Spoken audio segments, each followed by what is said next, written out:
y eso generó la bronca y la indignación de los agricultores que dijeron: un momento, le vamos a pagar a Estados Unidos la deuda de agua, pero nosotros nos quedamos sin agua para nuestros cultivos, para producir. Y es el problema que cada vez más seguido está teniendo México con los estados fronterizos y este tratado de aguas. Muy bien, y la cantidad de países que seguramente empieza a tener este tipo de inconvenientes porque aparece la sequía, los fuegos, los incendios, todo eso que también estamos hablando, que es el conocido, por más que algunos lo nieguen, calentamiento global. Y empiezan los pagos con agua entre países. Bueno, vamos a quedarnos en México, vamos a hablar con Hugo Vela, que es periodista, está en ese país desde Argentina. Hugo, te saludamos todo el equipo de La Voz de la Ciudad. ¿Cómo estás? Bienvenido.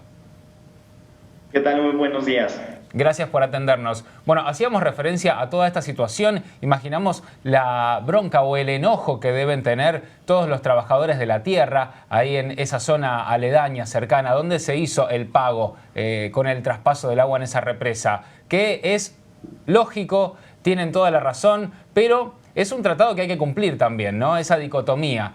¿Qué es lo que hay que hacer con el deber ser y cumplir, pero con lo que necesita la gente del pueblo? Así es un tratado que viene desde 1944, pero finalmente es una disputa que viene desde 1848 con el Tratado de Guadalupe Hidalgo, donde México pierde la mitad de su territorio con Estados Unidos y eso genera una disputa de agua entre los dos países. Finalmente fue hasta 1944 cuando México y Estados Unidos logran saldar esa disputa que tenían respecto a los ríos que México había perdido en ese tratado de 1848. Y el objetivo era que México y Estados Unidos deberían de compartir las aguas que eran fronterizas del río Bravo y del río Colorado, porque inicialmente Estados Unidos lo que buscaba era que las aguas de los ríos que iniciaban en su país se quedaran en su país, y México finalmente logró hasta 1944 lograr que se cumpliera con este tratado para que se compartiera el agua tanto del río Colorado como del río Bravo. Evidentemente esto generó una disputa en este año por ser en los 5 años donde se cumplía el plazo en donde México tenía que pagar esta agua, una disputa con campesinos de Chihuahua, que es un estado fronterizo con Estados Unidos, porque fue un año muy seco para México y eso generó que 20,000 familias estuvieran en riesgo de perder sus cultivos. Por eso las protestas. Sin embargo, pues también evidentemente es un tratado internacional que México tiene que cumplir. Y además es un tratado benéfico para México, porque México recibe 2/3 del agua del río Bravo y Estados Unidos recibe solamente 1/3. Entonces, no cumplirlo podría haber generado una denuncia por parte del gobierno de Estados Unidos, que incluso ya había una queja por parte del gobernador de Texas al secretario Mike Pompeo, el secretario de Estado de Estados Unidos, y después eso podría generar represalias por parte de Estados Unidos hacia México si México no cumplía.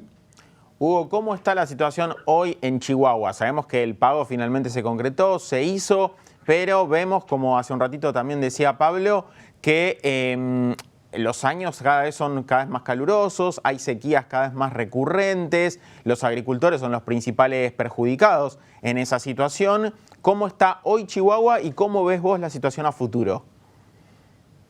La situación es complicada porque finalmente México tuvo que hacer el pago con presas internacionales y no con la presa que inicialmente buscaba hacer el pago, que era la presa La Boquilla en Chihuahua, por esta situación de la toma de la presa que realizaron los campesinos en ese estado.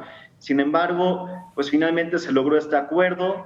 También hubo un acuerdo adicional en donde México va a apoyar a Estados Unidos y Estados Unidos va a apoyar a México en forma recíproca en caso de que alguno de los dos países tenga algún desastre natural o sequía o algún conflicto de agua. Y de esta manera pues se logró resolver de una manera pacífica esta situación, pero evidentemente los campesinos están preocupados porque Chihuahua es una de las regiones más secas de nuestro país y esto también está afectando a muchas familias. Por eso fue el problema que recibió México con Estados Unidos en este momento.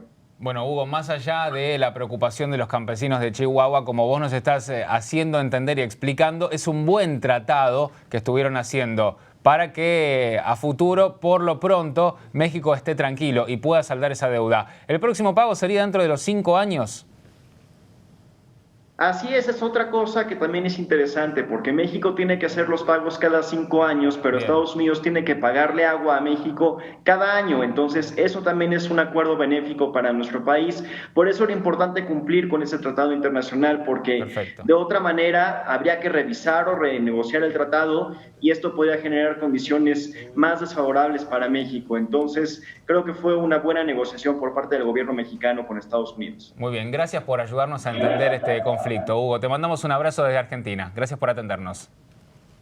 Igualmente un abrazo, gracias por recibirme. Hugo Vela es periodista en México y nos estaba explicando este pago de una deuda por agua. El futuro llegó, lo habíamos dicho al principio. Sí, nos imaginaba que eso iba a tardar un montón. Pero no, parece que está a la vuelta de la esquina. Empezar a pagar deudas, más allá de que es de hace muchos años, lo vemos con nuestros ojos y pasa. Sí, estábamos hablando con un referente, un periodista desde México, para que nos explique justamente esos beneficios colaterales que también le significa a ese país este pago de esta deuda.